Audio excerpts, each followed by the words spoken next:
Welcome to Sports Geek, the podcast built for sports digital and sports business professionals. And now, here's your host, who is focused on chasing down 1 million downloads, Sean Callanan. Thanks, DJ Joel. My name is Sean Callanan, and you are listening to episode 350 of Sports Geek. On this week's episode, I chat with Jane Fernandez. She was the COO for the Australian FIFA Women's World Cup held here in Australia and New Zealand in 2023. A big success. Really happy to talk to Jane on episode 350. Thank you very much if you're listening to Sports Geek for the very first time, or if you've been listening since episode 1 way back May 9, 2013. Over 10 years later, reached the 350 episode milestone.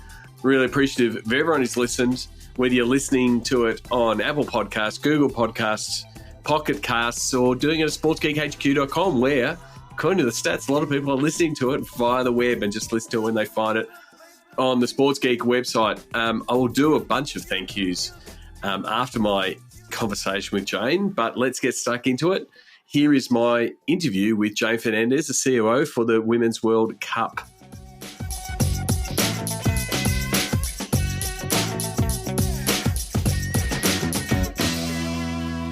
Very happy to welcome Jane Fernandez. She is the COO for the FIFA Women's Cup held in Australia 2023, Australia and New Zealand. Jane, welcome to the podcast. Thank you very much for having me.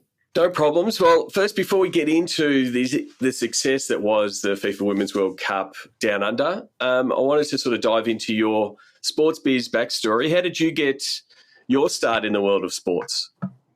Well, I'm just fortunate. I'm of the age that I just finished university, and not long after that, Sydney was awarded the rights to host the Sydney 2000 Olympic Games. And really that was the start of my career in major sports events. That was such an amazing time here in Sydney and indeed across Australia, with football being played across the country during those games. But it really sort of, I've always been excited about sport. I've always loved the power of major sports events to bring people together to celebrate or commiserate, depending on how your team's going. But that was really my first experience into the industry. Talk about starting at the pinnacle. I mean, it must have been like, I have great memories of my short visit to Sydney 2000, but did that really like whet your appetite for the live event? Because your sort of career sort of followed that, working at Telstra Stadium and then at FFA. Was it something that you really went, I love the live events, the chaos that it is when the event comes along, all the planning? Was that something you were really, that the Olympics locked in for you? Yeah, totally. And the organisation I worked for was the Olympic Coordination Authority, and we had the most fabulous team. We worked hard, we played hard, we just had so much fun. And that is the vibe, that is the energy of major events. You bring all these people together, like-minded people, really passionate about sport, passionate about the power of major events. You have a cracking good time while you're doing it, but you work really, really hard. And experiencing that in 2000, in the lead up to 2000, and during the games, it definitely was definitely the key for me in understanding what I was good at, what I enjoyed doing. But importantly, the environment I like doing it in. And I think that major events create a very unique working environment, a very specific culture. You're in together, you're in the trenches together. You can't deliver major events without having that attitude. And then you celebrate together at the end. So, yeah, definitely set me on this course within the major event sporting industry. Is it very, are events people, it's almost like adrenaline junkies, because you've got that long planning phase, and then you've got that, that real high intensity, high stress, big moment phase that, really makes the job worth it, whether you've got a, 5 to 10 year lead into a big event or even a short runway where you've got to get something happen. Do you think there's something, a bit of an adrenaline junkie in the people that work in the event space? Yeah, probably. We definitely run on adrenaline during the tournament and even just before it. I mean, we're live operating at least a month, if not 2 months before the actual first ball is kicked. But that it's the adrenaline that keeps you going, that gets you through. And I think the trick is ensuring that you don't burn out. So, you can only go on adrenaline for so long. And then post, it's making sure you've got the important people around you, important things to do, just to ensure that the come down isn't a hard come down. But yeah, definitely we like the adrenaline. We keep going. It brings you all together. That's what we all love about it. And then at your time at FFA, you started to, I guess, step back, have that 30,000-foot view of these events and getting into the bidding process that comes with these major events, being part of FFA, and then at the Asian Cup that was here in 2015. How is that, I guess, a different part of that major event phase, and the importance of getting those bid documents right and understanding the stakeholders and pulling them all together? It's very much a different part of the events because it's so far in the planning and getting prepped for potentially hosting those events. Yeah, it's a really it's a very different process. It's a very different view to major events. So I joined Football Australia back in 2005. That was my first time there. And it was great because it meant that I had the time to understand the game. It was a really important time in football then. It's when we were just starting the A-League. The Socceroos are on the path for qualification for Germany World Cup, which was just amazing. And it was like this rebirth of the game here in Australia. And then to go on from delivering the events to actually being part of the bid team was such an opportunity. And it really taught me amazing skills, the importance of partnership in delivering major events and bidding for them. We can't do these by ourselves. We have to do them in partnership with governments, and we have to make sure that those partnerships are strong and solid so we can go forward and put forward the most compelling bidding proposition, which is what we did. And, the first bid that I was part of was the men's bid, which obviously didn't go to plan. But at that same time, we also bid for the Asian Cup. So pleasingly, we were awarded the rights to host the Asian Cup. Again, great experience, allowed me to then deliver as tournament director the Asian Cup here in 2015. Again, lots of learnings that I could then take into delivering the greatest ever FIFA Women's World Cup. Yeah, exactly. I mean, they do talk about those stepping stones, and I was lucky enough to work on that Asian Cup, helping from a digital and ticket sales point of view, and that the fact that it also gave credibility to that next bid. When you were in that bid process, it was for the Women's World Cup. You were bringing together Australia and New Zealand. I spoke to JJ and Andrew, from Australia, from the FFA and New Zealand football. You obviously had more moving parts for the Women's World Cup, multiple governments, multiple federations, multiple stadiums. How was it pulling that complexity of that bid together? Look, I would say that having gone through the process of bidding for the Men's World Cup really was quite a gift, to be honest, because it allowed us to understand the bidding process for a FIFA tournament. But also our key stakeholders, our partners, our governments also understood the process. So we weren't starting from scratch. We already had that experience behind us. So I think that really, really helped. You're right. There are so many complex moving parts to a bid, often not moving at the same speed or in the same direction. So having the job of being able to herd all of these elements to a bid was, again, quite a privilege, quite an opportunity to be tasked with that role. But I will say that the moment we went to the federal government to say, look, now it's time, we want to bid for a FIFA Women's World Cup, they were all in. Same with the States. Everyone wanted to be involved in this opportunity to host.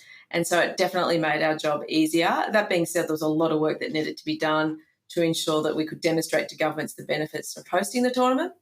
But at the end of the day, what a great investment by the federal government and our states to host this tournament. And so, that's the first hurdle. The first hurdle is all of that work to get the bid and get approval. And I remember, seeing those videos of all of you in the socially distanced room waiting for the announcement and jumping up and down, but not being able to hug because of the environment we were in. But once you got that announcement and the success, you had to, it was effectively day one again. What were some of the first things that you had to do in that first couple of months skilling up and expanding your own team to start running it? What were some of the first few key steps?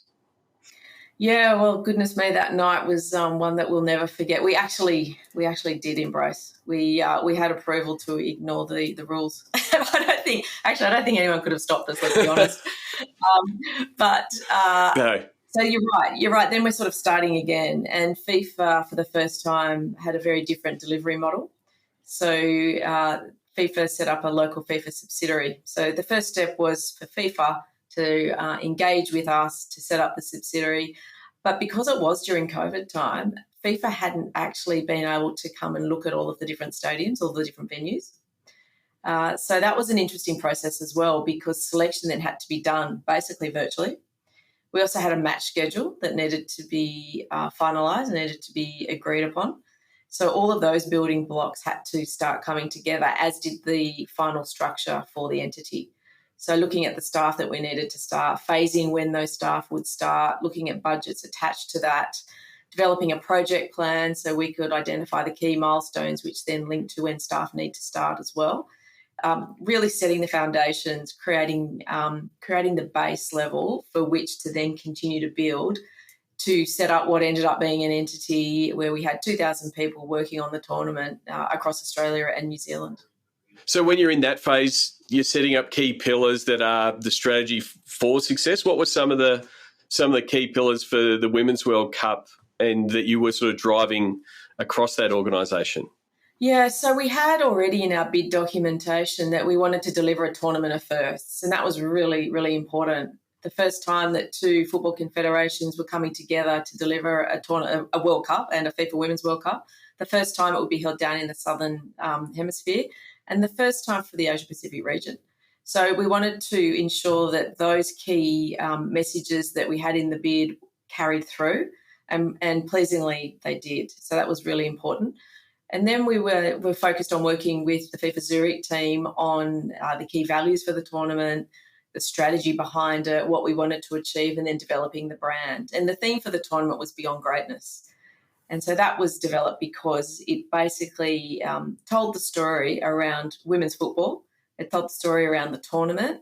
And it really was inspirational because everyone could attach to that. Everyone understood what it meant.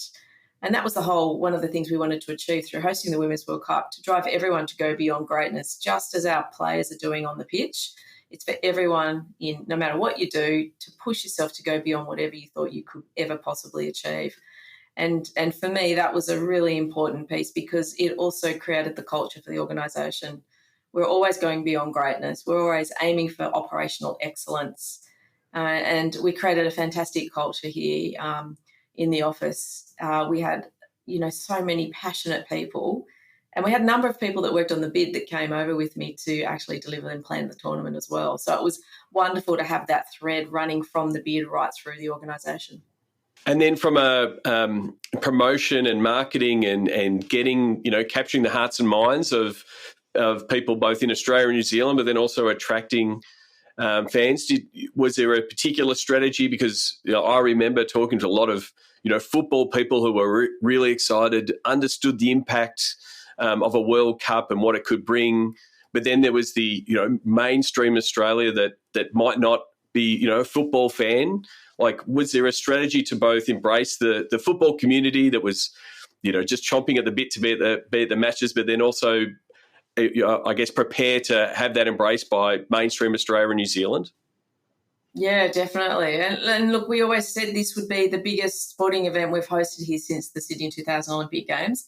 And pleasingly, that's exactly what we delivered. You're right in that the football family, they were already supportive from the bid when we had the Get On Side campaign. Right throughout, we always knew that they would turn up, and they were super pumped, very excited about the fact that they would be watching the best footballers in the world playing in their own backyard. We then had this group, and the marketing team did a phenomenal job.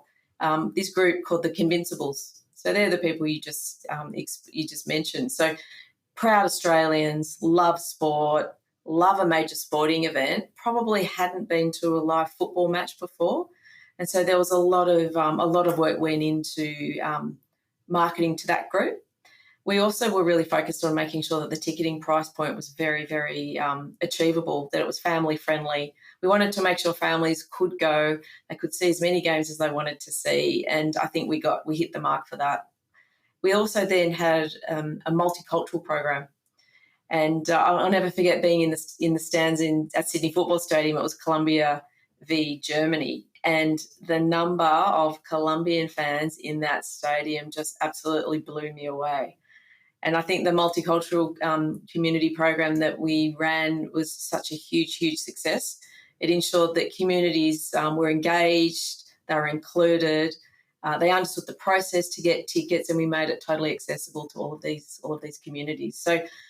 So many moments. I think the other moment that stands out for me is when we closed the Sydney Harbour Bridge. And that was a huge, huge undertaking supported by the New South Wales government. And I think for me, that moment was a real wake-up call. I think not only in Australia but around the world, people understood, okay, this is what's coming. This is a huge, huge event and we want to be part of it. I mean, I just discussed recently with Chiati around the Men's World Cup in Indonesia and multiple countries, and he said something similar. That big PR moment really reached those, I love the term, convincibles. Do you think that, those big PR moments, as much as I'm a advocate for digital and reaching everybody, but some of those real breakthrough moments that, end up in all forms of media was something that really garnered attention and made people, hang on, I better get tickets. I better make sure my kids get to go to this event in the same way that we look back on Sydney 2000? 100%. Absolutely. You could not miss it. It was on every news channel. It was being right around the world. The messages we got back from the team in Zurich they were so excited to see this. And I think absolutely it if you're not looking at social, because, that you might miss something, right? So, but for this, it was not only on social, but it was everywhere. You couldn't miss it. And I think that definitely had a lot of power behind it. I think also the fact that, look, the Matildas games had already basically sold out before the tournament started. So we knew that the success was there. And, the Matildas, most loved brand, sporting brand here in Australia, what an amazing team they are. And I think, the fact that people connected with the Matildas well before the tournament started definitely drove that momentum. But I do think FOMO set in. And so once people had gone to the game, they'd experienced what a game was like, they were like, oh, how do I get on this? How do I get tickets as well? And so seeing full stadiums at every match was just absolutely phenomenal, whether the Matildas were playing or weren't playing. And I think that was the moment, where everyone was like, okay, this is huge. I want to be on this.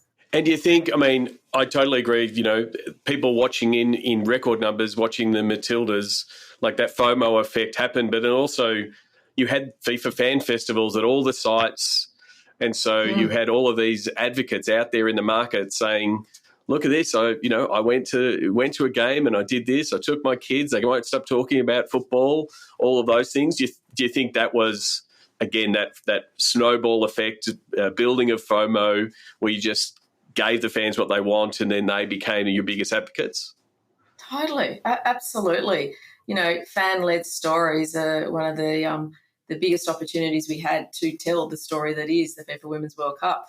I think that the fan festivals it's the first time we'd had these FIFA fan festivals at the FIFA Women's World Cup, and they were a huge success. Over 750,000 people attended. Partners got on board. The activations were great. But I think one of the things that we did really well was the experience of the fan. And we always said in the lead-up, we want to inspire and entertain everyone through the FIFA Women's World Cup. We wanted to make sure the experience for fans from the moment they left their home to the moment they returned to their home was just the best, because then they come back and they do it again. And I think we achieved that. I think, the transportation was fantastic. Governments did an amazing job on the public transportation side. Then they get to the stadium. The experience in the stadium was fantastic. The football was phenomenal. The product was just first class. And then getting home was also seamless. So I think all of that meant that the momentum was right behind. People were speaking so highly and they were extremely positive, which then made the FOMO real. Yeah, and I know I had a chuckle looking at some of the media coverage. I'm sure you did as well. When you get the media starting to complain that they're not being able to get enough access, and they want more access to the players, and they want to tell more stories. You're doing something right. But it was really funny, the Australian traditional media, who can, have an interview with a player after a match, not understanding the football way and the media availabilities and those kind of things. But yeah, when they're complaining, it helps make that snowball, because obviously it's driving clicks, driving consumption. It was definitely flipped the model for the whole time the tournament was on. Oh, absolutely. It certainly did. I heard that there was a journalist that was complaining because they didn't think they'd be able to buy chocolate in the stadium. And I was like, if that's the only issue we've got, we're great. We're all okay. And I saw FIFA has a really large goal to get more women and girls playing football, 60 million by 2026.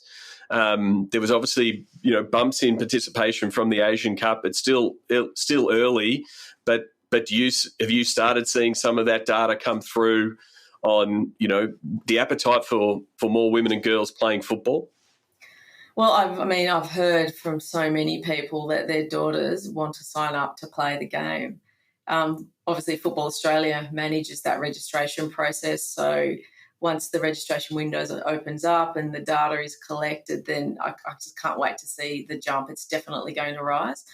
I know for summer soccer there's been a huge uplift, and I'm hearing that anecdotally through family and friends, and to the point where, they're like, we need to go to a different club because they're full and we can't wait and the girls want to play. And I just think that is just such a wonderful legacy. And I think, for the first time, these young girls have seen these heroes, these players that actually look like them. And you aspire to be what you see. And that, for me, is one of the most important legacies of the whole tournament.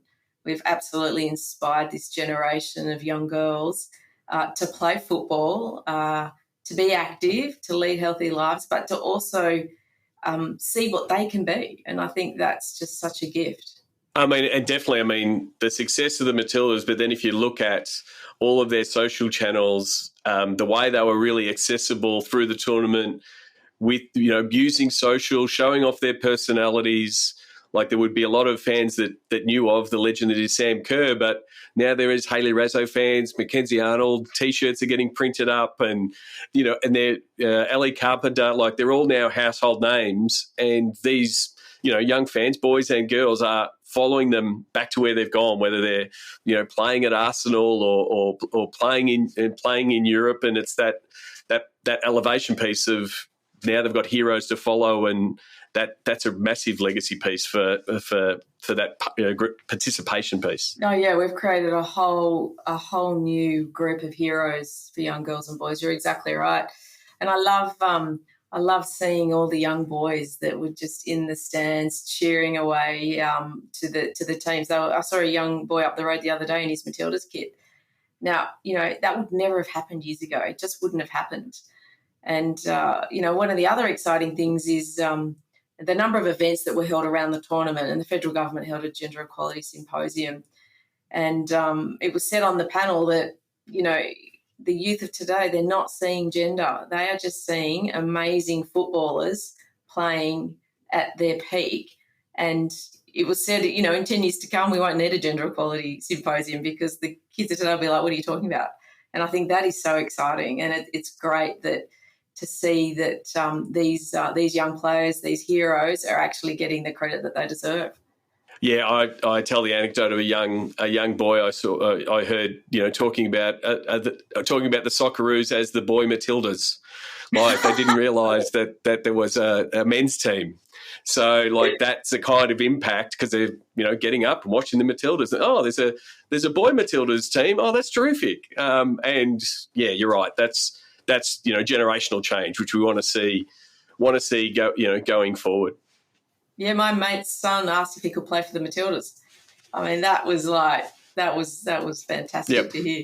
And then normally when the big tournaments, there's other initiatives and other projects that sometimes go under the radar. We see the big spikes in ratings and the big social numbers, but there's a lot of other things that get rolled out that sometimes don't get a lot of press and publicity. Whether some of some projects that ran alongside the tournament that you'd like to discuss or give some light to? Yeah, absolutely. We ran a Beyond Greatness speaker series, which we had a lunch event in every host city. And the purpose of the speaker series was to showcase female leaders across multiple industry. And we had amazing speakers like Kathy Freeman, and we had Kristen Holgate. Oh my goodness, we had Celeste Barber. We had these amazing females doing wonderful things within their own industry. And then followed by a football panel. So we heard from Izzy Christensen, Sarah Walsh, KK, Emily Gilnick, who were sort of telling us what we're going to see on the pitch, what's coming up, players to watch, things like this. So it was just a phenomenal. It was a heavy lift to do it, but I'm so grateful that we did. And it really expanded the footprint of the tournament, and it took it out of the stadium, which is what we wanted to do. It showed the intersection between sport, art, music, culture, and business as well. So that was a huge success. Very, very happy that we could do that with the support of the federal government. So those types of things often do go under the radar, but the communities they reach, they're very powerful. And we had a lot of really great positive feedback, and potentially this could be something that goes forward. That's absolutely amazing. One of the things, we talked about the early part and the bid process and the scaling up of the teams. Major events teams are very unique. You're very much focused on the tournament, and then after the tournament ends, some people finish up the day after, the final, and others are in wrap up mode. What has the team been doing, as things have scaled down and I guess completing off all things that are around the World Cup? Yeah, it's pretty brutal, actually. 5 days after the final, we had the first group of team members depart. So it's always very sad. Lots of farewells. We've only got a handful of staff left now, and we're really focused on the transfer of knowledge, the reporting. It's really important that we capture all of the learnings from this FIFA Women's World Cup, so FIFA can go forward and keep doing better, keep raising the bar. I actually feel sorry for the next bidders because, to keep raising the bar after what we delivered here is going to be quite an effort, but I'm sure they can. Focused on reporting back to our governments the successes of the tournament, the impacts of the tournament, and that's really the focus at the moment. There's always a lot of wrap-up. Our poor finance team are working still very, very hard, but all of this will be wrapped up within the month. So we're almost there, but it is quite sad. You've worked with your colleagues for so long and at a high intensity, and then you have to wrap it all up, and then everyone moves on to their next adventures. And it does seem that, again, the people in major events, whether it's, the Olympic movement, World Cups, Rugby World Cups, they do sometimes find themselves on another tournament, either in the same sport or a different sport, because it's a very unique skill set and a very focused role of, for the next 5-7 years, this is what you're focusing on. So it does make, I know a lot of people that do bounce from major event to major event. So it does help with that knowledge transfer, but it is a strange model that these businesses and organisations form to run a tournament, and then everyone goes their separate ways. Yeah, but look, you're right. People do go event to event. So most people that were working on this tournament are sort of used to that lifestyle. So no one's surprised at the end. Everyone knows what they've signed up to. But in Australia, we're so fortunate. There's a number of major events in the pipeline, Rugby World Cups, of course, the Olympics. There's also Volleyball World Cups. There's Netball World Cups. So there's a number of events that are coming to our shores, which is fantastic. So I'm sure, the people that we brought on to deliver the tournament are so highly skilled, highly employable. I'm sure they'll all land in fantastic roles. A couple of them were headed to the Com Games, so it's disappointing that tournament won't be going for, but I'm sure that they'll be picked up by other events. Most definitely, there is effectively a rolling major events business in Australia, and like you said, always room for highly qualified people. What about you? What about yourself? Are you going to take a deep breath after running this event? Do you have any plans on what's next on the horizon for you?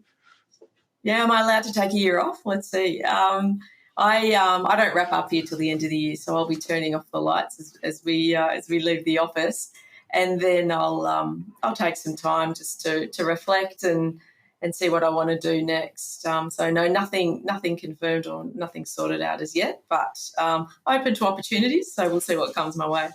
Well, if you're listening to this podcast, you want someone as talented as Jane, then reach out. They're definitely absolutely credible experience, as we've just discussed. Wasn't expecting this to be a pitch, but you're well worth it. Thank you. I'll sign you up as my PR agent. No problems. I want to finish off with the Sports Geek closing five. Do you remember the first sports event you ever attended? I do. It was Wallabies. Back in the heyday, Concord Oval. My dad took us all to a Wallabies match, and it's phenomenal. It was so exciting. I think that's the moment that I really got the bug for going to live events, live sporting events. So, yes, that was quite a while ago now. Absolutely amazing. Do you have a favourite food or a favourite food memory or a go-to food when you're at a sports event? Oh, it's got to be the hot dog, right? You can't beat a hot dog at a major sporting event.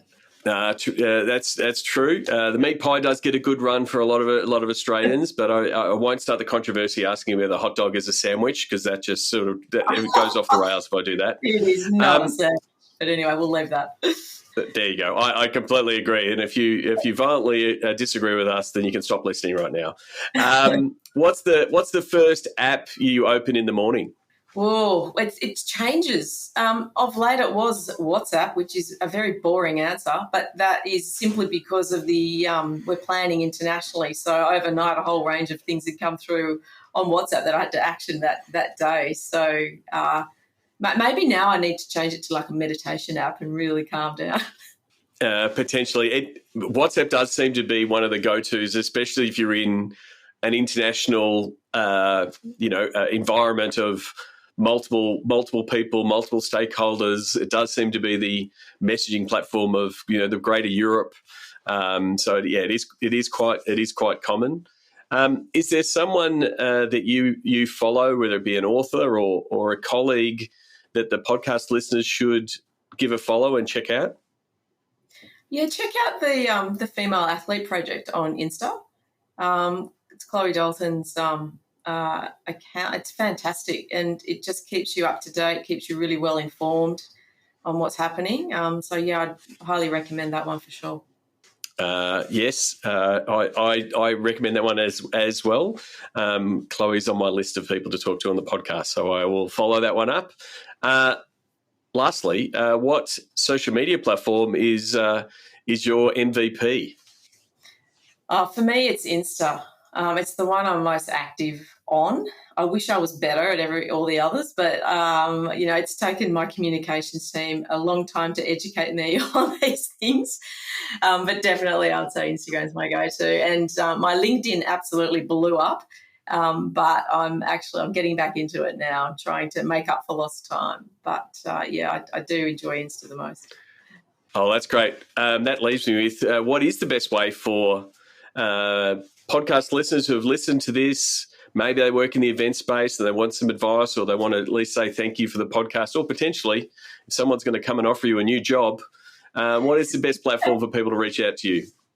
Definitely go through LinkedIn. I promise I'm now active on it, and I'll be totally engaged.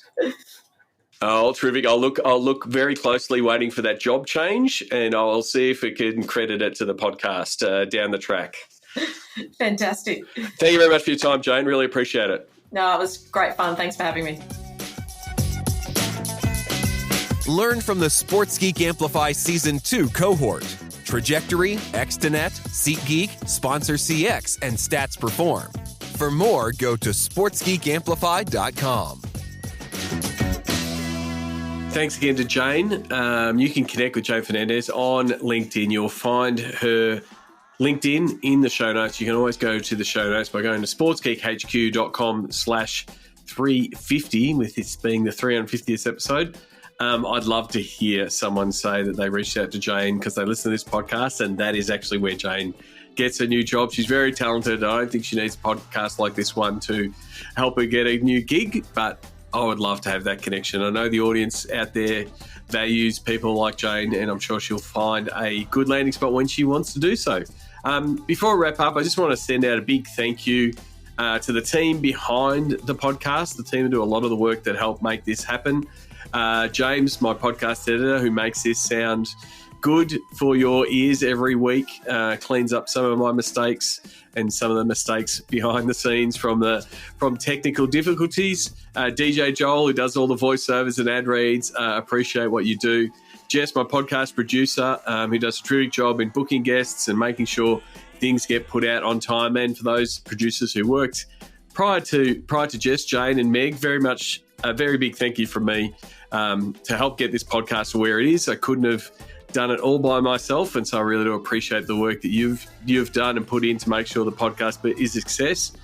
Looking back over the years of the podcast, there's a couple of podcasts that sort of spring to mind that were significant for one way or another. I really enjoyed chatting with Mark Cuban, episode 64. I always joke that he's a sports geek like me, and it was really good to talk to him about the Mavericks and about entrepreneurship and where the sport and media is heading. I'd like to think if you go back to that episode, it's not 64, it actually holds up quite well into what some of the trends have happened. And speaking of trends and futurists, one of the most popular episodes was mine with my good mate Steve Sammartino, when we talked about the Lego car powered by air that we drove down the road here, but then also catching up with him, talking about some of the things happening in the futurist side of sport. And I really can't have all my thank yous around the podcast without thanking the SEAT community. So the SEAT conference, which very much happy to be involved in once again at Salt Lake City. A big thanks to Christine Stoffel and now Josh Barney running SEAT. They've welcomed me with open arms. If you go through my guest list, a lot of those guests I've met via SEAT or at SEAT, or as a byproduct of being at SEAT. So to all my SEAT friends who are listeners and friends alike, thank you very much. Very humbled at the fact that the podcast has listened in over 150 countries. So 350 eps, we've done some of those crazy stats. That's over 240 hours of content. If you're like me and you listen at about 1.5, that's about 7 days, 7 full straight days you've spent with me and my podcast guests. I hope you've enjoyed it. I've had guests from all around the world in the USA, every major sport, NFL, NBA, MLB, NHL, Major League Soccer, NCAA, every sport's represented, every league has been represented in Australia, in my hometown, or in my home country, AFL, NRL, NBL, Super Netball, Big Bash, A-League, Super Rugby. Again, we've had guests from every single league. If there is someone that you want to be a guest, please reach out. Go to sportsgeekhq.com/nominate. Nominate a guest. If I look into Europe, we've had guests from the Premier League, La Liga. We've had guests from the Olympics, from FIBA, from FIFA, as we had today. So very, very humbled and thankful for my guests. That's where my biggest thanks goes out to, for them taking their time, sharing their insights, whether it be across marketing, digital, ticketing, technology, fan development, game development, grassroots. I really love checking in and finding out how different executives do it in different parts of the world. There's a lot of similarities in different parts of the world, but then there are some really new and innovative ways that are being done in different parts of the world. And I hope you enjoy that global view. That's the one that I seek out on the podcast. So again, thank you for everyone who's listened. If you've listened since episode 1 and spent over 7 days with me via the podcast, I really do appreciate it.